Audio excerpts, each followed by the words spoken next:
नमस्कार दोस्तों, हमारे चैनल के अंदर आपका स्वागत है। दोस्तों, अमावस्या एक विशेष दिन और एक विशेष त्यौहार माना जाता है। अमावस्या के दिन दोस्तों हर कोई व्यक्ति चाहता है कि उसके घर के अंदर भगवान का प्रवेश हो और भगवान का आशीर्वाद उसके जीवन के अंदर देखने को मिले।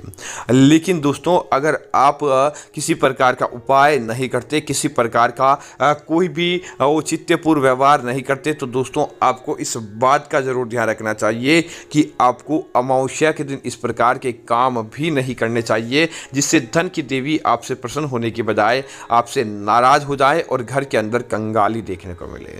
और दोस्तों, विशेष तौर से अमावस्या जो सोमवती है उसका तो आपको विशेष पालन करना चाहिए, अन्यथा आपके घर के अंदर अपने आप ही बरकत की बजाय गरीबी देखने को मिल सकती है। तो दोस्तों, बात करते हैं उन चीज़ों के बारे में। आगे बढ़ने से पहले आपसे निवेदन है, कमेंट के अंदर जय माँ लक्ष्मी जरूर लिखें और हमारे वीडियो को लाइक और शेयर करना ना भूलें।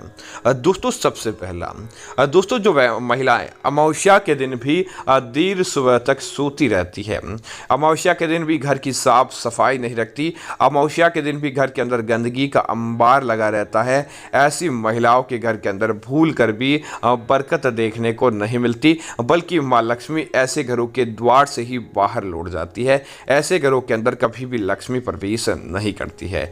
इस बात का आपको जरूर ध्यान रखना चाहिए। दोस्तों, दूसरी चीज की बात करें तो अमावस्या के दिन दोस्तों जिन घर के अंदर तुलसी के पत्ते के साथ छेड़छाड़ की जाती है, अर्थात कि अमावस्या के दिन तुलसी के पत्ते को तोड़ा जाता है, तुलसी की पूजा पाठ नहीं की जाती है, तुलसी के पत्तों को तोड़ लिया जाता है, ऐसे घरों के अंदर अपने आप ही कंगाली आ जाती है। ऐसे घरों के अंदर बरकत देखने को नहीं मिलती है। इस बात का भी आपको जरूर ध्यान रखना चाहिए, अन्यथा आपके जीवन के अंदर नकारात्मकता देखने को मिल जाती है।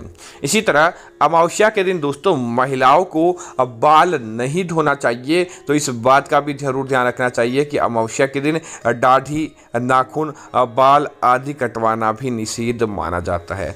अगर आप अमावस्या के दिन इस प्रकार का काम करते हैं, महिलाएं अपने बाल धोती है या फिर आप दाढ़ी, नाखून, बाल कटवाते हैं, शेविंग आदि करते हैं, तो आपके घरों के अंदर बरकत नहीं आती है, बल्कि नकारात्मकता आपके घर के अंदर प्रवेश कर जाती है। इसीलिए आपको इस बात का ध्यान रखना चाहिए कि अमावस्या के दिन इस प्रकार के काम आपको भूल कर भी नहीं करने चाहिए।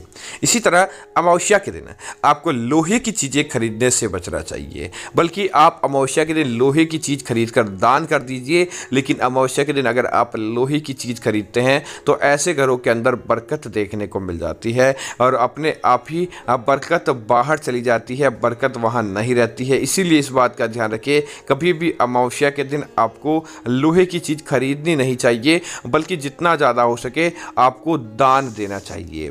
दोस्तों, इसी तरह अगली चीज़ की बात करें तो आपको अमावस्या के दिन एक बात का और ध्यान रखना चाहिए कि आप अमावस्या के दिन जितना ज़्यादा हो सके सफ़ेद चीज़ों का आप घर के अंदर लेकर आएँ और सफ़ेद चीज़ों का दान करें। जैसे कि आप रसगुल्ले हो, चाहे दूध हो, चाहे दही हो या सफ़ेद रंग की कोई भी चीज़ हो, आपको अमावस्या के दिन दान जरूर करना चाहिए। बल्कि अगर आप इससे किसी अन्य व्यक्ति से लेकर आते हैं तो इसका फ़ायदा प्राप्त नहीं होता, लेकिन अगर आप अमावस्या के दिन ऐसी चीज़ें दान करते हैं तो आपके जीवन के अंदर अपने आप ही बरकत देखने को मिल जाती है।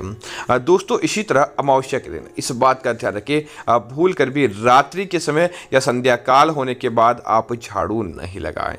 अगर आप इस प्रकार का काम करते हैं तो आपके जीवन के अंदर नकारात्मकता आ जाती है और देखते ही देखते आप कंगाली के शिकार हो जाते हैं। इसीलिए अमावस्या के दिन एक तो आप यह काम नहीं करें, दूसरा इस बात का ध्यान रखिए अमावस्या के दिन आपको झाड़ू खरीद कर लेकर आना चाहिए ताकि आपके घर के अंदर बरकत हो। लेकिन अमावस्या के दिन आपको अपने घर का पुराना झाड़ू बाहर नहीं फेंकना चाहिए, अन्यथा आपके जीवन के अंदर कंगाली देखने को मिल जाती है।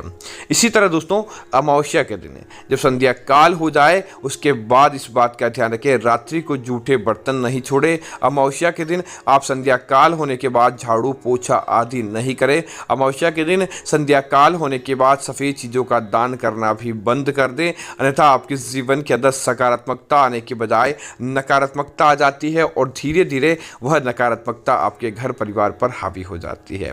इसी तरह दोस्तों, महिलाएं अमावस्या के दिन जितना ज़्यादा हो सके नदी स्नान करें, चीज़ों का दान करें और अन्न का दान करें और साधु गाय माता की सेवा करें, ताकि आपके जीवन के अंदर किसी प्रकार का दुख दारुणिया देखने को नहीं मिले। उम्मीद है जानकारी आपको पसंद आई होगी। ऐसी अन्य जानकारियों के लिए आप हमारे चैनल को सब्सक्राइब करना ना भूलें। धन्यवाद मित्रों। जय श्री राम मित्रों।